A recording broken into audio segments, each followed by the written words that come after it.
कब्र तोड़ने के लिए कुछ लोग, कुछ गुंडे निकलते हैं, पुलिस उन पर कार्रवाई नहीं करती।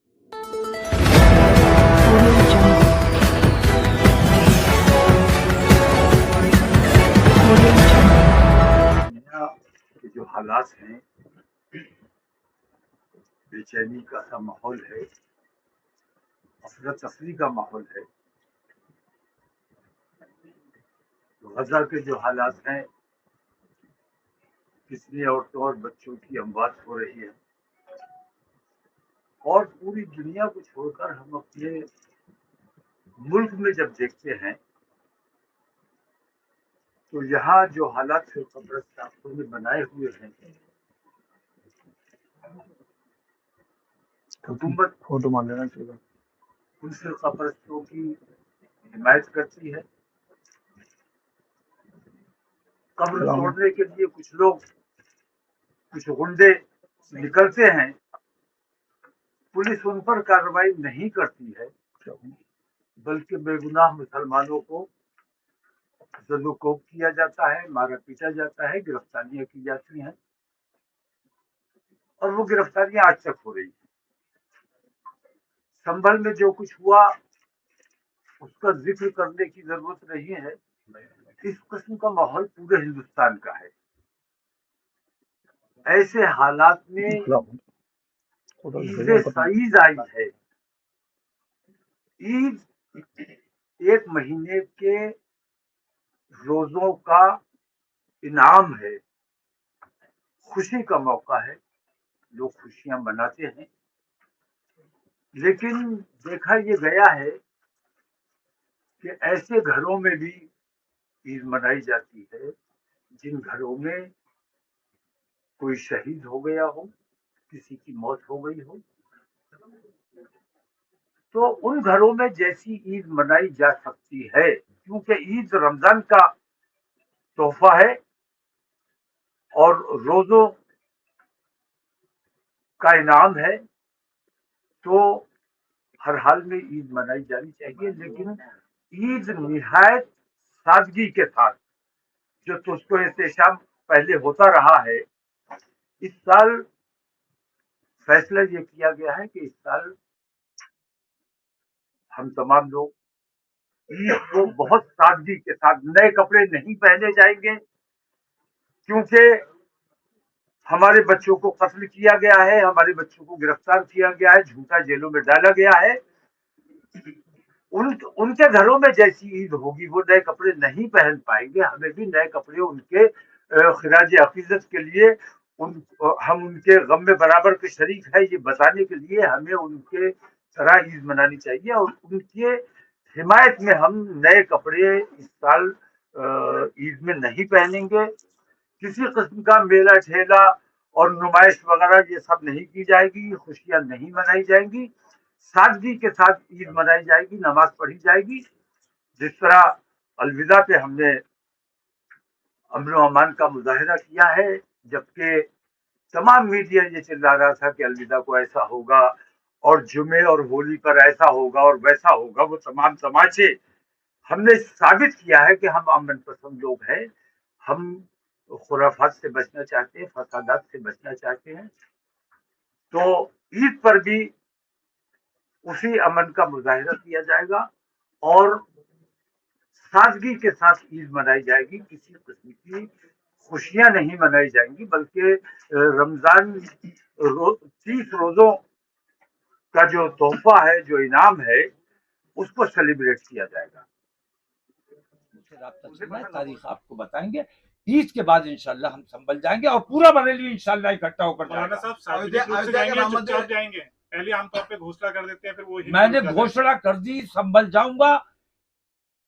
मैंने पहले भी घोषणा की है और मैंने कोशिश की है, मुझे जबरदस्ती रोक लिया, लेकिन मुझे संभल जाना है और पूरे जोशो खरोश के साथ जाना है, पूरी आबोताब के साथ जाना है, क्योंकि एक महीने रमजान शरीफ की बरकतें हमारे अंदर आ गई हैं और नया जोश और नए क्लेवर के साथ इंशाल्लाह अब हम इस फिरका परस्ती के खिलाफ लड़ेंगे। और माननीय योगी आदित्यनाथ जी से भी हम ये बात कहेंगे कि अगर धर्म में तुम वाकई विश्वास रखते हो, अगर सच्चे हिंदू हो, तो ईश्वर के नाम की जो तुमने शपथ रख ली है उसका पास करो, उसका लिहाज करो। अयोध्या में राम मंदिर है, उसको लेकर एक स्पेशल घड़ी बनाएंगे। सलमान खान जो है उसको उस घड़ी का प्रचार कर रहे हैं। उलेमा कहते हैं कि वो शरीयत के खिलाफ है। आप क्या कहेंगे? नहीं, ठीक है, बहुत अच्छी बात है, इसमें क्या दिक्कत है? हर चीज में शरीयत का, किसने कहा शरीयत के खिलाफ है? कौन से उलमा है वो? कौन से उलमा है? और उसको आप लोग बरेलवी जो कहते हो, बहराइची है, उसे बहराइची कहा कीजिए। आप लोग बरेली को बदनाम करने का वो काम जितना कर रहा है उससे ज्यादा काम आप लोग कर रहे हैं। वो बहराइच का रहने वाला है, यहां आके रहने लगा है, ना मरकज से उसका कोई ताल्लुक है, ना बरेली से कोई ताल्लुक है। बरेली से उतना ही ताल्लुक है जितना बरेलियत में यकीन रखने वालों का ताल्लुक होता है। तो वो तमाम मुसलमानों का बरेलियत में यकीन है, तो किसी को बरेलवी कहना इसका मतलब ये कि वो बरेली वाला हो गया। तो वो बरेली का नाम बदनाम कर रहा है और हर मामले में शरीयत का इस्तेमाल। क्रिकेट कैसे खेला जाएगा, रोजा कैसे रखा जाएगा, ये बताने वाला तू कौन है? तुझे क्या इख्तियार है? ये तरीका फौरन बंद कर दो। हम उन लोगों से बात करना चाहते हैं जो मुसलमानों के साथ खुली दुश्मनी कर रहे हैं। अगर दुश्मनों के साथ तू खड़ा होगा तो तेरा भी इलाज किया जाएगा। कौन है वो दुश्मन? चलिए, एक बात बताइए, माहौल अगर खराब होता है, आप जाने की बात कह रहे हैं, तो कौन जिम्मेदार होगा? माहौल खराब है, माहौल खराब है। खराब कौन कर रहा है?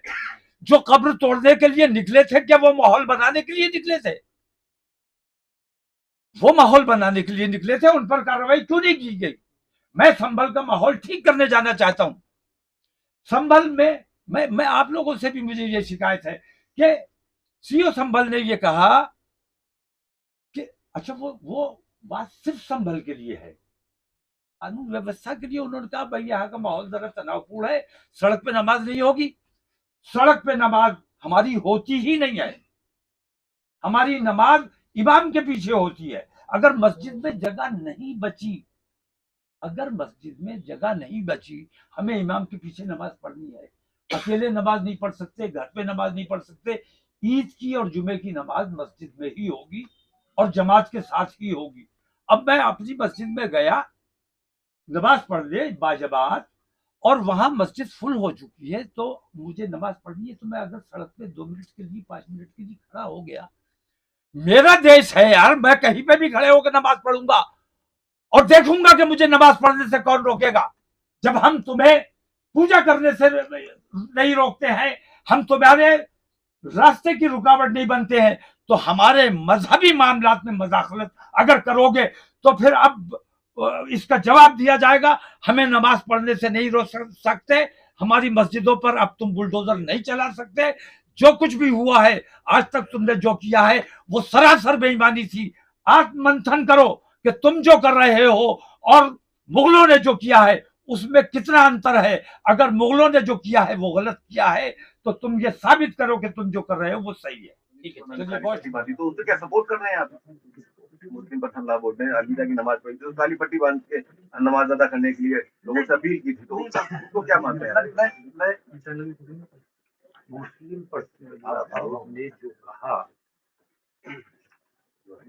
वो उनका अपना, मैं उस पर किसी पर कुछ नहीं कहना चाहता कि मुस्लिम पर्सनल लॉ बोर्ड के बारे में तो मैं ये जानता हूँ कि मुस्लिम पर्सनल लॉ बोर्ड ने अपने जन्म से लेकर आज तक एक भी कोई ऐसा कारनामा अंजाम नहीं दिया है। जो काम उन्होंने अपने हाथ में लिया है उसको बर्बाद किया है। और मुस्लिम पर्सनल लॉ बोर्ड कोई भी ऐलान इसलिए कर पाता है कि कोई और ऐलान नहीं करता है। उनको हमेशा वाक ओवर दिया गया है, अगरचे मैं भी उसका मेंबर हूं। और मैंने बार बार कहा है कि मुझे आप अपने, मैंने इस्तीफा भी दिया है, बार बार उनसे तकाजा भी किया हटाया जाए। उसमें मेंबर मैं भी हूँ, लेकिन इस ईद का ताल्लुक इन बातों से नहीं है। वक्फ अमेंडमेंट बिल की जहां तक बात है, उसकी पूरा हिंदुस्तान का सिर्फ मुसलमान नहीं, तमाम सेकुलर ताकतें और जो संविधान में यकीन रखते हैं, वो तमाम लोग इसकी मुखालफत कर रहे हैं और उसकी भरपूर मुखालफत और मजम्मत की जाती रहेगी। वक्फ अमेंडमेंट बिल से ज्यादा अहम मेरी नजर में अगर पर्सनल लॉ बोर्ड को या मिल्ली तंजीमों को अगर तकलीफ महसूस करनी चाहिए थी तो सीओ संभल के मुतालिक एक सीओ इतना बड़ा पूरे हिंदुस्तान का माहौल बिगाड़ने का काम, संभल के जरिए पूरे हिंदुस्तान का माहौल बिगाड़ने का काम कर रहा है, पूरे मुल्क का सांप्रदायिकता फैलाने का काम कर रहा है और उस पर कोई एक्शन नहीं लिया जा रहा है। ये सबसे बड़ी और भयानक बात है, खतरनाक बात है। तो मैं ये कहता हूं तमाम मुस्लिम एमपी से मैं ये शिकायत करता हूं कि उन्हें वहां जाना चाहिए था। काहे के एमपी हो, किस लिए एमपी बने हो? एमपी अपने नाम के साथ एमपी लिखने के लिए बने हो, तुम्हें संभल जाना चाहिए था। संभल में तब तक बैठते जाके जब तक वहां के पूरा प्रशासन ना बदल दिया जाता। सीओ को वहां से फौरन हटाया जाए, वहां के प्रशासन को बदला जाए, उच्च स्तरीय वहां की जांच, और जांच तब हो सकेगी जब वो जो अधिकारी वहां बैठे हुए हैं जिनकी मौजूदगी में जिन्होंने साजिश रच के संभल में इतना बड़ा कांड किया है, जब तक वो अधिकारी वहां रहेंगे कोई जांच नहीं हो सकती। बनारस हो, लखनऊ हो, तो गोरखपुर वो मैं मुस्लिम पर्सनल लॉ बोर्ड और तमाम मिल्ली तंजीमों से ये कहता हूं कि जंतर मंतर पे धरना लगाने के बजाय अगर संभल में जाके धरना लगाते और इन बेईमानियों के खिलाफ मुजाहिरा करते तो कोई नतीजा निकाल सकते थे। लेकिन आपको तौफीक नहीं हुई क्योंकि आपको सिर्फ कैमरे चाहिए, आपको अपनी भीड़ दिखानी है। और भीड़ किसे दिखाना चाहते हो? हुकूमत को दिखाना चाहते हो भीड़। हुकूमत आपकी भीड़ के दबाव में नहीं आई। वो कह रहे हैं कि तुम 2-4 लाख 10-5 लाख जमा कर लोगे उससे हमें फर्क नहीं पड़ता, हमने तो 65 करोड़ इकट्ठे करके दिखा दिए। धर्म के नाम पर आप 20 करोड़ भी इकट्ठे नहीं कर पाओगे, उन्होंने 65 करोड़ इकट्ठे करके दिखाए। तो असल मसला भीड़ नहीं है, असल मसला वसाइल है कि किस मसले पर किस तरह बात की जानी चाहिए। जब आपके अंदर इतनी ताकत नहीं है कि आप एक सीओ का तबादला करवा सके, हुकूमत पर दबाव बना सके। मैंने ये तय किया है, मेरा इरादा था कि रमजान शरीफ में मैं बिल्कुल मीडिया से मैंने दूरी बनाई हुई थी और किसी किस्म का बयान जारी नहीं किया था, लेकिन ये कि चूंकि ईद से पहले ये पैगाम देना जरूरी है। और मैं ये समझता हूँ कि हर वो मुसलमान जिसके दिल में गजा के लिए तकलीफ होगी या हिंदुस्तान में जो जुल्म सितम हो रहा है, हुकूमत ने बाकायदा मुसलमानों के खिलाफ ऐलान जंग किया हुआ है।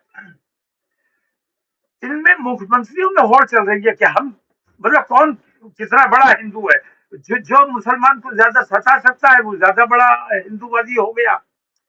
हरियाणा में जैसे ईद की छुट्टी कैंसिल कर दी गई। इस किस्म की जो हरकतें हो रही हैं, मैं ये पूछना चाहता हूँ, जैसे औरंगजेब का जिक्र बहुत इन दिनों चला और मैं बहुत इन हिंदूवादी संगठनों का मैं बहुत शुक्रिया अदा करता हूँ। औरंगजेब का जिक्र करके जो हमारे बच्चे हमारी तारीख भूल चुके थे, हमारे बच्चे हमारी तारीख को नहीं समझ पा रहे थे, उन लोगों को भी ये पता चल गया। उन्होंने भी खजाना कि असल में औरंगजेब क्या है, उन्होंने भी समझा औरंगजेब को। और वो आम हिंदू जो इन तमाम चीजों को नहीं समझता था और नहीं समझना चाहता था, उसने भी आज ये समझ लिया कि बाबर असल में हिंदुस्तान आया नहीं था, उसको बुलाया गया था। और बाबर ने हिंदुस्तान पर कभी हमला नहीं किया, बाबर ने इब्राहिम लोदी पर हमला किया था राणा सांगा के कहने पर। और राणा सांगा ने चूंकि उनके साथ धोखा किया, उन्होंने कहा था आप उधर से दिल्ली पर दबाव बनाओ, हम इधर से आगरा की साइड से दबाव बनाते हैं। राणा सांगा की कोशिश ये थी कि बाबर आए यहाँ, हमला करे, और जो वादा किया था वादा खिलाफी भी की। उन्होंने आगरा की तरफ से हमला नहीं किया, सिर्फ उन्होंने ये चाहा कि ये दिल्ली को तहस नहस करे, लूटे और लूट के चला जाए और उसके बाद हम वहां कब्जा करें। लेकिन उनकी महाराणा सांगा साहब की इस वादा खिलाफी से नाराज होकर, वरना बाबर आया था, राणा सांगा के हवाले दिल्ली करके वापस चला जाता, लेकिन राणा सांगा ने जो उनके साथ धोखा किया उस वजह से वो यहां रुका और फिर राणा सांगा पर हमला किया। तो वो हिंदुओं के खिलाफ नहीं आया था, हिंदुस्तान के खिलाफ नहीं आया था, बल्कि पहले बिहार नहीं है। तुम जो कर सकते हो वो करो। मैं यूसीसी के हवाले से ये बहुत पहले से कह रहा हूं कि हिंदुस्तान में आज यूसीसी की बात हो रही है। हिंदुस्तान में तो मैं कांग्रेस के जमाने से देख रहा हूं कि हिंदुस्तान में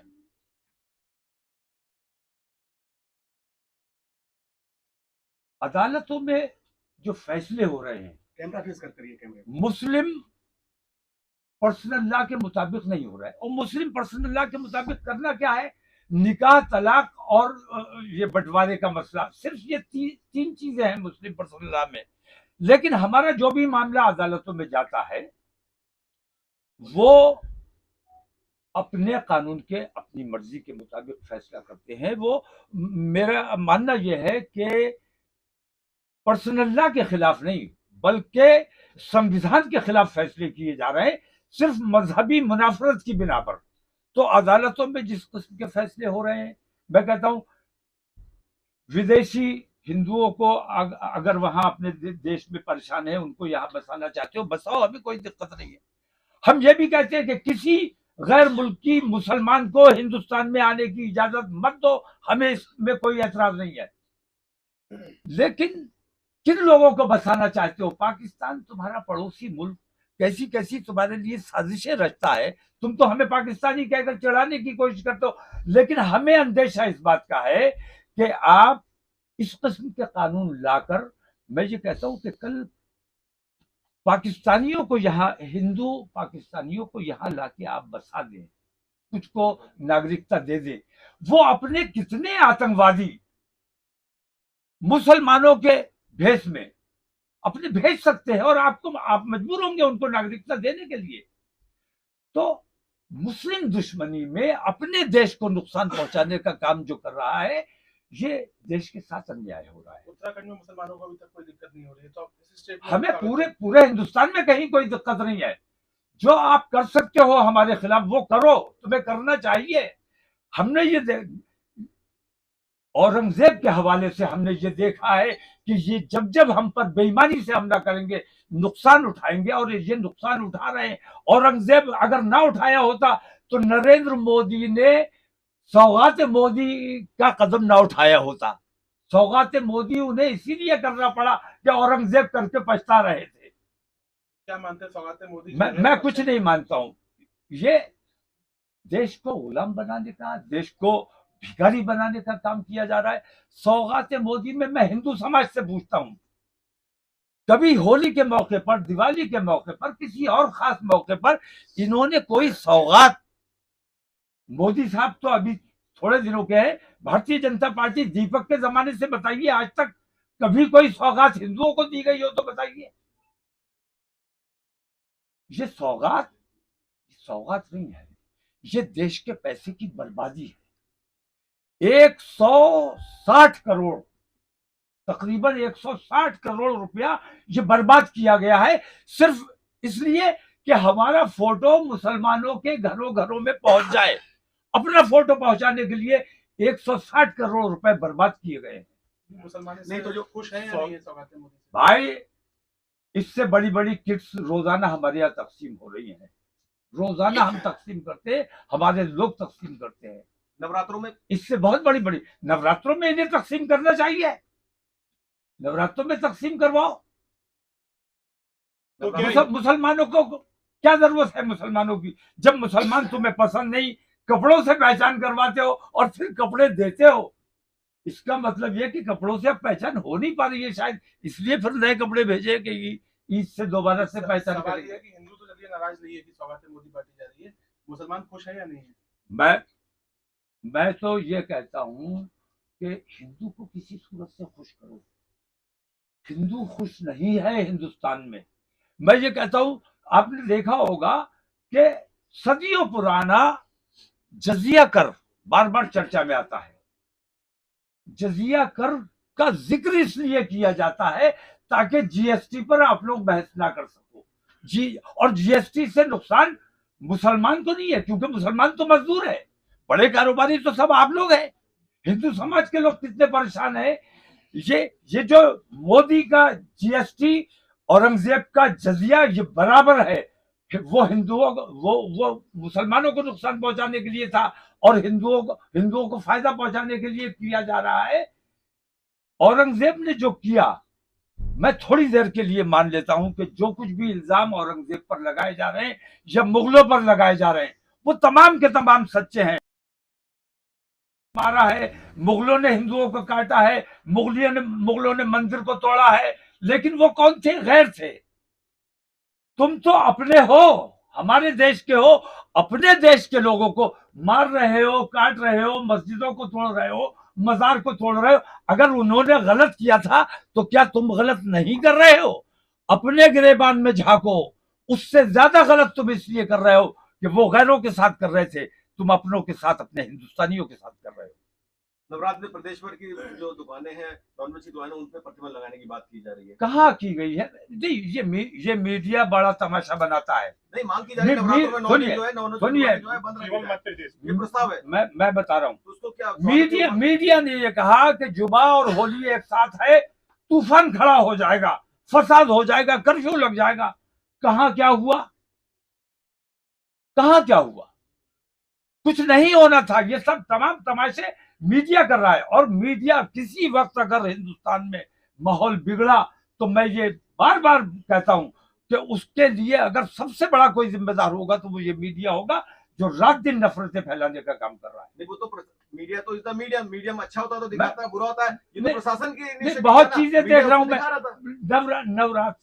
नवरात्रों पर गोश्त पर पाबंदी लगाई जानी चाहिए, शराब खुली रहनी चाहिए। शराब अच्छी चीज है, गोश्त खराब चीज है। ये हमेशा काम किया है और आज भी काम कर रहे हैं। मैं आज भी अपने देश का ये काम कर रहा हूँ कि ईद सादगी से मनाई जाएगी, किसी किस्म का शोरगुल नहीं किया जाएगा, मेले ठेले नहीं लगाए जाएंगे, तमाशे नहीं किए जाएंगे और अपने मुल्क का अमन व अमान बरकरार रखने की कोशिश की जाएगी। हुकूमत हिंद से और हुकूमत उत्तर प्रदेश से मैं ये मांग करता हूँ कि जो तरीका इन्होंने अख्तियार किया हुआ है, इस तरीके को इन्हें तब्दील करना चाहिए। नरेंद्र मोदी को चाहिए कि वो 140 करोड़ का अपने आप को प्रधानमंत्री समझे, किसी वर्ग विशेष या किसी समाज विशेष का प्रधानमंत्री ना समझे। और माननीय आदित्यनाथ योगी जी से भी मैंने ये कहना चाहता हूँ कि आपने ईश्वर के नाम की शपथ ली है, आप तो धार्मिक आदमी हो, ईश्वर के नाम की शपथ लेकर अगर शपथ का सम्मान नहीं करता है, मान नहीं रखता है, तो काहे का धार्मिक है? आपने ईश्वर के नाम की शपथ ली थी कि किसी के साथ तासुब नहीं किया जाएगा, सबको बराबर समझा जाएगा। आप धर्म के नाम पर या तो आज ये कहिए कि आप सिर्फ हिंदुत्व के मुख्यमंत्री हैं, या ये कहिए कि उत्तर प्रदेश के तमाम हिंदू मुसलमान सिख ईसाइयों के मुख्यमंत्री है। अगर सबके मुख्यमंत्री हैं तो आपको ये जो अन्याय कर रहे हैं, ये जो तुष्टीकरण की राजनीति कर रहे हैं, ये जो बेईमानियों की राजनीति कर रहे हैं, ये जो मुसलमानों को दबाने कुचलने की राजनीति कर रहे हैं, इस राजनीति से आपको परहेज करना चाहिए। क्योंकि आप धार्मिक आदमी हो, इसलिए मैं आपसे ये बात बहुत अदब के साथ कह रहा हूं कि आप धार्मिक लोगों का ये काम नहीं है। जो बेईमानियां आप कर रहे हैं, अपने ईश्वर की शपथ लेकर बेईमानी कर रहे हो, इसका जवाब तुम्हें हिंदुस्तानियों को ना दो तो कोई बात नहीं है, मुसलमानों को ना दो, लेकिन ईश्वर इसका जवाब तुमसे जरूर तलब करेगा।